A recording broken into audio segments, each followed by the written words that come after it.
안녕하세요. 오늘의 책 리뷰는 대한민국 동네 약국 사용 설명서라는 제목의 책입니다.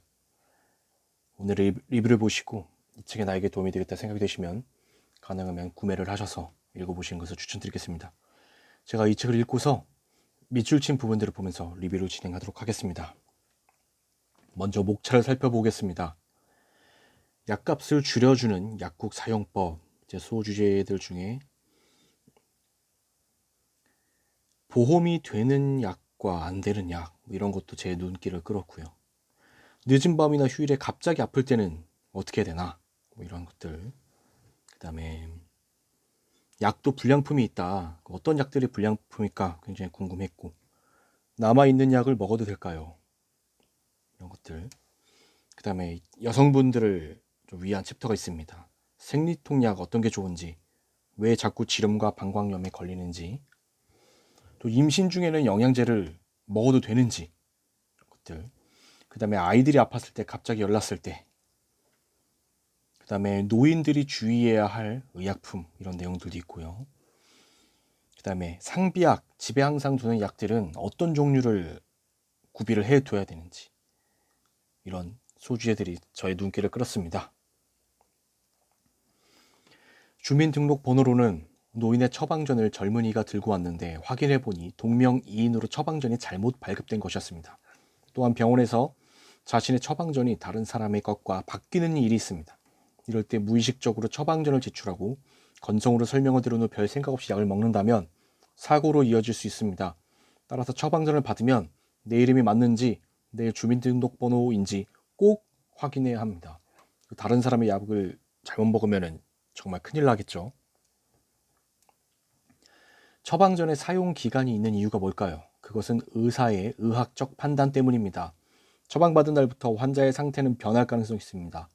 감기로 처방전을 받은 환자가 3일 후에 약국에 와서 약을 받았다면 현재 증상이 아니라 의사에게 진료받을 때인 3일 전 증상에 대한 약을 받은 셈입니다. 고혈압과 같은 만성 질환이 아닌 감기, 장염과 같은 급성 질환일수록 처방받은 날 바로 약국에 가서 약을 타는 편이 좋습니다. 앞서 말씀드린 것처럼 처방받은 날로부터 멀어질수록 몸 상태가 계속 변할 수 있기 때문입니다. 또 빠른 증상 완화를 위해서이기도 합니다. 처방전의 사용 기간이 있음을 기억하여 안타까운 상황이 생기지 않길 바랍니다. 우리에게 비교적 친숙한 타이레놀은 아세트아미노펜이라는 다른 이름을 가지고 있습니다. 여기서 타이레놀은 상품명, 아세트아미노펜은 성분명입니다. 성분명은 약효를 나타내는 성분 이름이고 상품명은 제약회사에서 붙인 상표 이름입니다. 당연히 치료 효과에 중요한 것은 성분명이겠죠. 실제 아세트아미노펜 서방정 650mg은 19개 제약회사에서 각기 다른 상품명으로 생산되고 있습니다. 약사들은 19가지 아세트아미노펜을 같은 약이라고 생각하지만 환자는 다른 약으로 여길 수 있습니다. 환자들이 보는 처방전에는 상품명이 적혀있기 때문입니다. 우리나라는 현행법상 처방전에 성분명이나 상품명을 모두 기재할 수 있습니다. 하지만 특정 상품명으로 처방하는 것이 보편적이다 보니 성분명을 사용한 처방전은 거의 없습니다. 일부 국가에서는 상품명이 아닌 성분명으로 처방하도록 권고 또는 의무화하고 있습니다. 성분명으로 처방한다면 제약회사에 관계없이 약국에 가지고 있는 동일 성분으로 바로 조지할 수 있습니다. 또한 불필요하게 여러 제약회사의 약을 구비하고 있다가 사용기간이 지나 폐기하는 비효율적인 면도 줄어들겠죠. 한편 같은 성분이라면 더 저렴한 제약회사의 의약품을 사용하도록 유도할 수 있습니다. 이렇듯 처방을 어떤 이름으로 하는지는 절대 불변이 아니라 국가가 선택한 제도입니다. 따라서 우리나라에서 실행하는 동일 성분 대체 조제 제도를 잘 알고 활용한다면 약사나 환자에게 상당히 유익합니다. 타이레놀 말고 다른 약을 처방해 줬는데 계속 약사가 다른 약을 판다고 먼저 화낼 필요가 없다는 거죠. 성분이 같을 수가 있으니. 내가 먹는 약 한눈에 서비스를 이용할 수 있습니다. 건강보험심사평가원에서 운영하는 서비스로 인터넷 홈페이지 이 주소를 통해 최근 1년까지 자신이 처방받은 모든 의약품을 볼 수 있습니다. 주민등록번호, 핸드폰 번호 또는 공인인증서로 본인 인증을 하면 확인이 가능합니다. 핸드폰만 갖고 있다면 문자인증을 통해 약국에서 약사의 도움을 받아 손쉽게 처방 내역을 확인할 수 있습니다. 이 서비스 덕분에 단골 환자의 약을 조회하여 중복되는 약을 조절할 수 있었습니다. 중복되는 약을 또 먹을 필요 없겠죠. 그래서 이곳에서 조회를 해서 중복 처방을 최대한 막자는 취지입니다. 우리나라는 병원 규모에 따라 1차, 2차, 3차로 구분하고 있습니다. 간단하게 동네 의원 같은 작은 병원들의 1차, 여러 진료과를 가진 종합병원을 2차, 대학병원처럼 규모가 큰 종합병원을 3차라고 생각하면 됩니다. 그런데 가벼운 질환으로 2차나 3차 병원에 처방받으면 같은 약값이라도 약값이 더 나옵니다. 가벼운 질환 환자가 큰 병원으로 몰리는 현상을 막기 위해 만든 제도입니다. 가벼운 질환으로 작은 병원에서 처방받았을 때는 전체 약값의 30%가 환자 부담이지만 큰 병원에서 처방받았다면 전체 약값의 4에서 50%가 환자 부담입니다. 따라서 가벼운 질환이라면 평소 다니던 동네 의원에서 처방받는 편이 약값을 줄이는 데 도움이 됩니다. 네, 정말 유익한 내용이죠. 잘 참고하시기 바라겠습니다. 병원 진료비처럼 약국도 야간 및 공휴일 할증 제도가 있습니다. 평일 오후 6시부터 다음날 오전 9시 사이, 토요일 및 공휴일에 처방받은 약을 조제하면 야간 및 공휴일 할증 금액부터 처방 일수에 따라 약값이 약 500원에서 1200원 정도 추가됩니다. 그러므로 급한 약이 아니라면 평일 오전 9시에서 오후 6시 사이에 약국을 이용하는 편이 약값 부담이 적습니다. 저 이 내용 정말 처음 알았습니다. 약도 오전 9시에서 오후 6시 사이에 처방받아야 저렴하다는 거 잘 알고 계시면 좋을 것 같아요. 내가 먹는 약의 보험 적용 여부는 병원 또는 약국 또는 건강보험 심사평가원에서 문의하면 알 수 있습니다. 건강보험공단은 몇 해 전부터 혈당 관리에 필요한 재료들의 구매비를 지원하는 당뇨 소모성 재료 요양비 지원 사업을 하고 있습니다. 취지가 좋은 사업인데도 알려지지 않아 혜택을 못 받는 환자가 많습니다. 그래서 약국에서 적극적으로 홍보하고 있는 사업이기도 하죠. 당뇨 소모성 재료 요양비 지원은 인슐린 주사를 맞고 있는 당뇨 환자라면 모두 혜택을 받을 수 있습니다. 지원 품목은 혈당 관리에 필요한 당뇨 소모성 재료인 혈당 측정 검사지, 인슐린 주사 바늘, 인슐린 주사기 체혈침, 인슐린 펌프용 주사기, 인슐린 펌프용 주사 바늘, 연속 혈당 측정용 전극 등입니다. 이런 것들은 많은 혜택을 국가에서 지원해주고 있으니 당뇨 환자분들은 꼭 찾아보시길 바라겠습니다. 이 당뇨 소모성 재료 요양비 지원을 받으려면 먼저 병원에 말해야 합니다. 그러면 병원에서 건강보험 당뇨병 환자 등록 신청서와 당뇨병 환자 소모성 재료 처방전을 발급합니다. 등록 신청서는 건강보험공단에 처음 등록할 때만 필요합니다. 한번 등록되면 이후 추가로 발급받을 필요는 없습니다. 당뇨병 환자 소모성 재료 처방전 한 장은 물품을 구입할 때 한 번만 사용이 가능합니다. 이후에 물품 구입을 원한다면 같은 절차를 거쳐 발급받습니다. 네, 같은 내용이고요. 그러니까 현재 인슐린 주사를 맞고 있는데 아직 당뇨 소모성 재료 요양비를 지원을 받지 못하고 있다면 가까운 약국에 그냥 가시면 약국에서 절차도 다 알려준다고 합니다. 꼭 확인해 보시길 바랍니다. 복잡하시다면 그냥 약국 가세요. 동네 약국.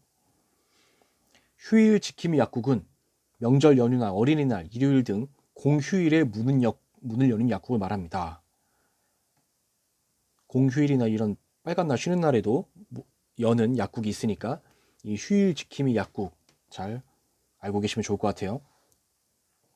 공공심야 약국은 지방자치단체의 지원을 받아 심야에도 운영하는 약국입니다.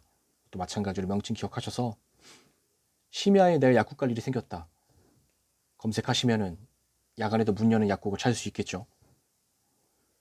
네, 앞서 말씀드린 휴일 지킴이 약국과 공공심야 약국을 이 인터넷 주소에서 검색을 하시면은 우리 집에서 제일 가까운 곳이 검색 가능하니까 꼭 참고하시길 바라겠습니다. 늦은 밤 아픈 아이를 위한 달빛 어린이 병원. 일반 병의원이 문을 닫은 시간이나 휴일에도 진료하는 1년 365일 소아청소년과 병원이 있습니다. 바로 달빛 어린이 병원입니다. 달빛 어린이 병원으로 지정된 병의원은 평일 야간 시간대와 휴일에 만 18세 이하 환자에 대한 진료 서비스를 제공합니다. 야간 가산료가 붙지만 큰 병이 아니라면 시간과 비용을 절약할 수 있고 소아과 전문의에게 치료를 받을 수 있습니다. 갑자기 내 아이가 밤에 아프다. 이 달빛 어린이 병원 꼭 검색하시길 바라겠습니다. 현재는 전국에 22곳밖에 되지 않아 없는 지역이 많이 있지만 시민 만족도가 높은 편이라 보건복지부가 나서서 병의원들에게 달빛 어린이병원을 적극적으로 독려하고 있습니다. 현재 운영 중인 달빛 어린이병원의 위치와 운영 시간은 달빛 어린이병원 이 홈페이지 이 주소와 스마트폰 앱을 통해 확인할 수 있습니다. 꼭 참고하시길 바라겠습니다. 타이레놀 성분인 아세트아미노펜이 우리 몸에 들어가면 간이 열심히 일하는데 이때 술까지 먹게 되면 간에 큰 부담을 주어 급성 간 손상이 일어날 수 있습니다. 그런데 이 성분이 들어있는 개보린이나 펜자를 술을 마신 후 두통 때문에 구매하는 사람이 많습니다. 이 약들 외에 근육 이완제나 종합감기약에도 이 성분이 많이 들어있습니다. 이렇게 드실 때 이런 약들하고 술 같이 먹으면 많이 위험하니 조심하시기 바라겠습니다. 안약은 무균 제품이라 오래 방치하면 오염될 우려가 있어 제품을 개봉하고 한 달이 지나면 사용해서 안 됩니다. 안약은 열면 한 달이 지나면 사용하면 안 됩니다. 약 포장을 개봉했는데 깨진 알약을 발견해 신고했습니다. 어떤 알약은 아예 부서진 채로 코팅되어 있는 것을 볼 수 있었습니다. 배송 과정에서 깨진 것이 아니라 손상된 채로 색깔이 입혀진 것이도 약도 과자처럼 부서질 수 있다고 생각할 수 있지만 그리 간단한 문제가 아닙니다. 약국에 약이 배송되어 왔을 때는 환자가 떨어뜨렸을 때 약이 깨지면 흡수에 영향을 줄 수 있기 때문에 제조 과정에서 경도를 측정 관리합니다. 특히 일부 약의 경우 일부러 약이 서서히 방출되는 형태로 제조한 특수 제형이 있습니다. 약물을 우리 몸속에서 서서히 녹게 만들어 하루에 한 번만 먹어도 효과가 하루 종일 유지되도록 한 것입니다. 특히 이런 약은 손상되면 안 되겠죠. 알약이 깨졌다. 한번 주의 깊게 살펴봐야 됩니다. 사용 가능 기간이 지나지 않았더라도 제품의 색, 모양, 냄새, 맛 등이 변했다면 사용하지 말아야 합니다. 알약의 경우 부서지거나 금이 갔을 때, 코팅이 녹아 얼룩이 생겼을 때는 공기 중 수분이나 온도에 의해 변질되었을 가능성이 큽니다. 시럽제도 가스가 생겨 부풀거나 색이 변하고 결정이 생겼을 때는 사용하지 말아야 합니다. 눈에 보이지 않는 바이러스, 곰팡이 등에 오염되었을 수 있기 때문입니다. 이때는 효과가 없는 것을 넘어 설사 보통 중에 부작용까지 일으킬 수 있으니까 조심하시기 바라겠습니다.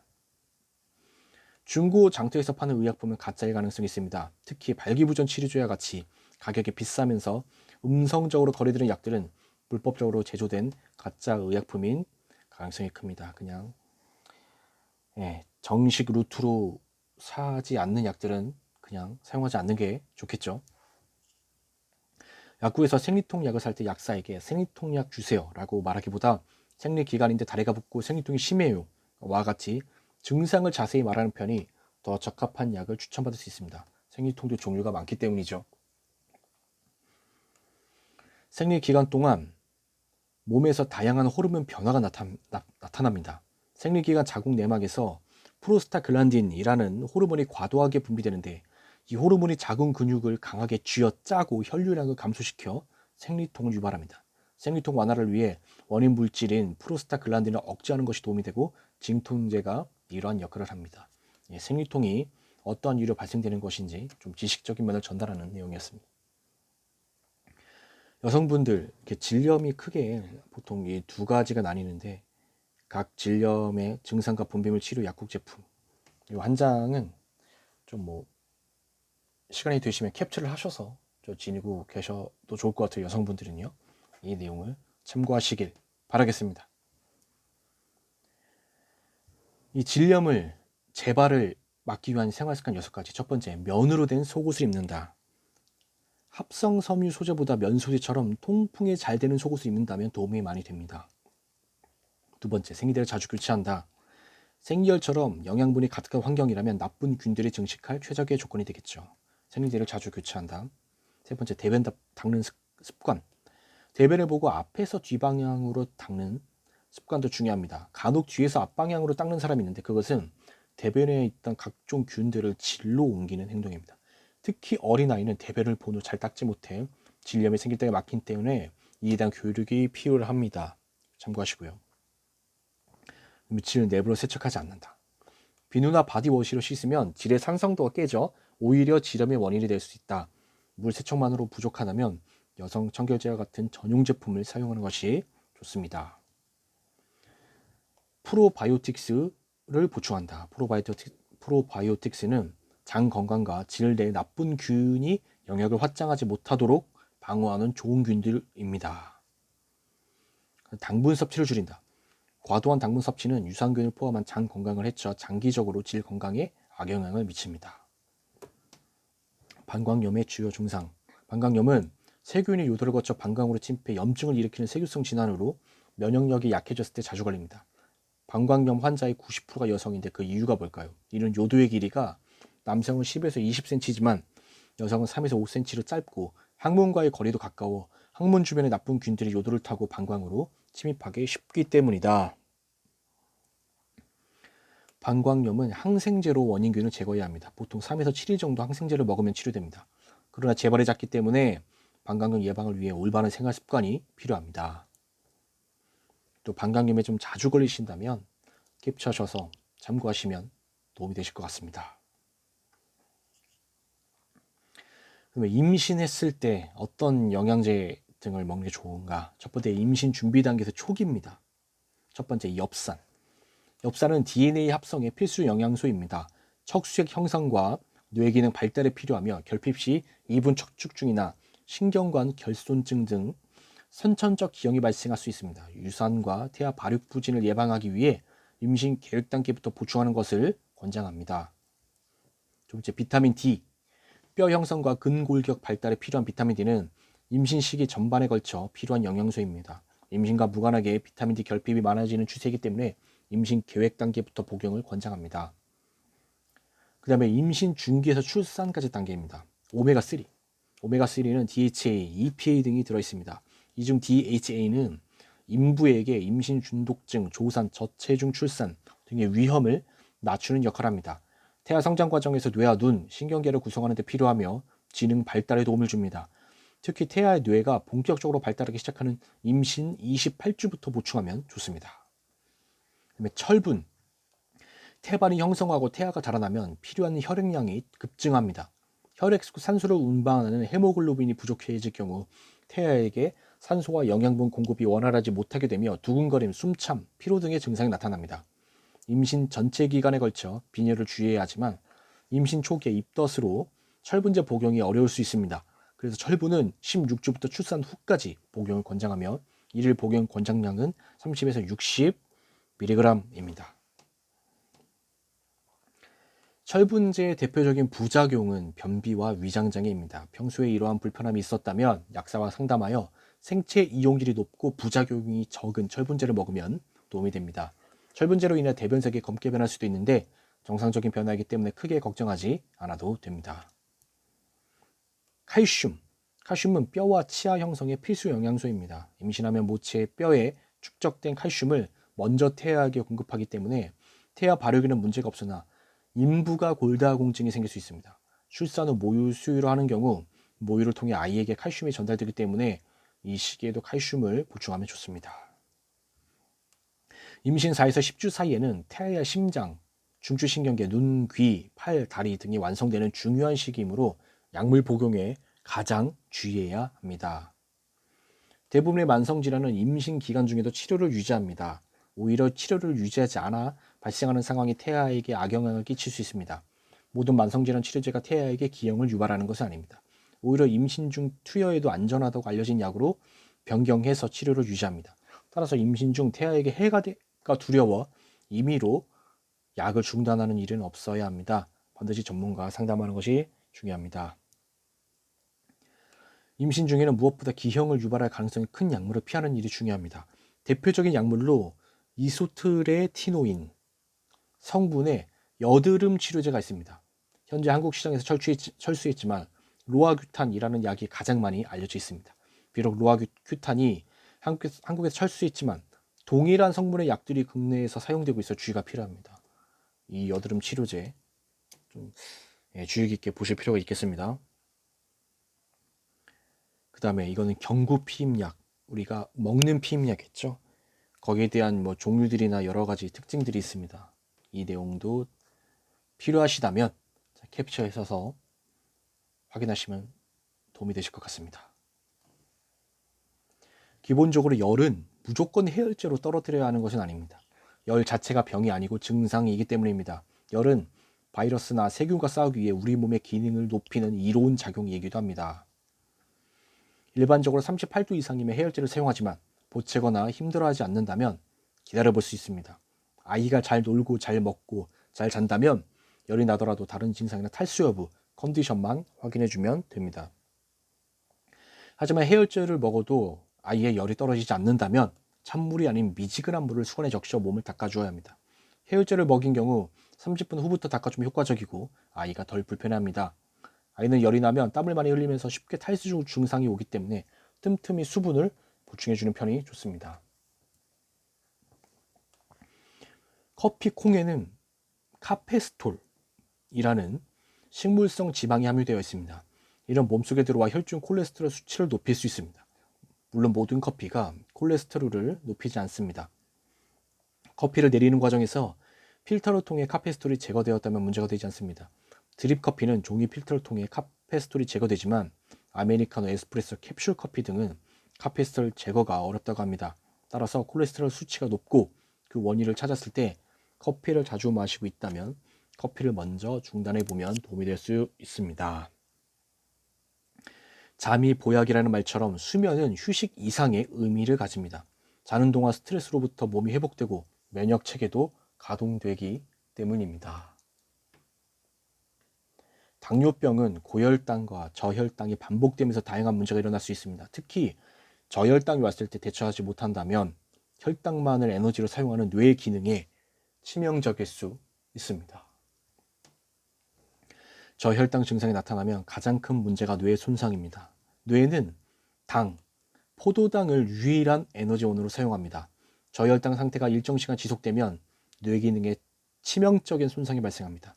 이때는 당분을 되도록 신속하게 공급하는 일이 중요합니다. 저혈당 응급식품으로 초콜릿이나 아이스크림을 먼저 떠오를 때가 많은데 초콜릿이나 아이스크림은 당과 지방이 많아 혈당을 빠르게 올리기 어렵습니다. 음료수 반컵이나 사탕 3, 4개, 포도당 캔디 등이 효과적입니다. 먹은 후 10에서 15분이 지나도 저혈당 증상이 계속되거나 혈당이 여전히 낮다면 반복해서 먹습니다. 정상 혈당으로 회복된 이후에는 저혈당 재발을 막기 위해 식사를 하거나 간식을 먹어야 합니다. 이처럼 당뇨 환자는 저혈당에 비해 저혈당 응급식품을 항상 가지고 다녀야 한다는 사실을 잊지 맙시다. 이렇게 약국은 니코틴 패치, 껌을 구매하려는 환자 외에도 금연에 관심이 있거나 관심은 없지만 꼭 필요한 사람들에게 각종 서비스를 안내하고 있습니다. 혼자 금연을 시도하면 성공률이 3에서 4%에 불과하지만 전문가와 보조제, 약물의 도움을 받으면 2에서 30% 이상으로 높아집니다. 지금 금연을 고민하고 있다면 가까운 동네 약국에서 상담하고 도움을 받기 바랍니다. 네, 제가 오늘 준비한 내용은 여기까지입니다. 이 책의 목차를 다시 한번 또 자세히 한번 보도록 하겠습니다. 한번 쭉 확인을 해보시고 나에게 좀 도움이 될 것 같다 생각이 되시면 또 이 책을 참고하시면 좋을 것 같아요. 말씀드린 약의 불량품들 남은 약 먹어도 될까요? 내용들. 그다음에 여성분들 특히 생리통이나 질염, 방광염, 임신 중에 내가 평소에 먹고 있던 약 계속 먹어도 되는지, 피임은 좀 어떻게 하는 게 가장 효과적인지, 아이가 갑자기 열날 때, 약 먹기 싫어할 때, 아이가 약 먹고 토할 때, 이런 상황들에 대해서도 정보가 나와 있습니다. 노인분들 어떤 약 조심해야 되는지, 노인분들 약의 부작용 이런 것들, 그다음에 금연 원하시는 분들도 약국에서 도움을 드리고 있다는 내용들. 네, 이 책의 제목을 다시 한번 설명드리면 대한민국 동네 약국 사용 설명서라는 제목의 책입니다. 오늘의 리뷰가 여러분들에게 꼭 도움이 되시기를 진심으로 바라겠습니다. 감사합니다.